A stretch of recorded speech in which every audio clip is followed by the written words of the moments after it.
Wentworth is one of the first universities to launch an applied AI degree where students will learn not only the fundamentals of artificial intelligence, but also how to apply those skills in the various industrial domains that we specialize in here.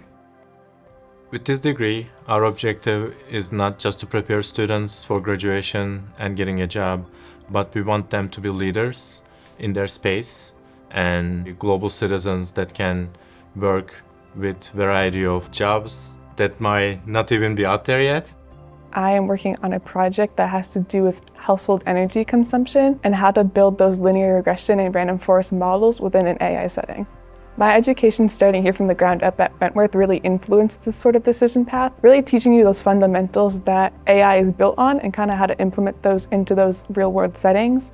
So for instance, students will take 7 to 8 classes focused on that particular industry. Construction management, they will be studying bidding and estimating and other fundamentals of that field. Or if they're in the business management sector, they can take Introduction to Marketing, Introduction to Management, all of those courses that are going to help them be ready to work in that particular industry and then help people in that field figure out how to best apply these emerging generative AI tools and other AI tools that are coming off the pipeline very rapidly.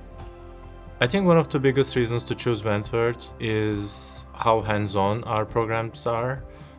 We focus on experiential learning, so most of the classes will have laboratories and/or projects. So by the time you graduate, you would have internships and co-ops under your belt, as well as a portfolio that you can show to your potential hiring managers. This is very much a cutting-edge degree that is not your traditional computer science program. Students take a few courses in computer programming and basics, but really it's very focused on the skills you'll need for today's workplace, working with the emerging generative AI and other AI tools.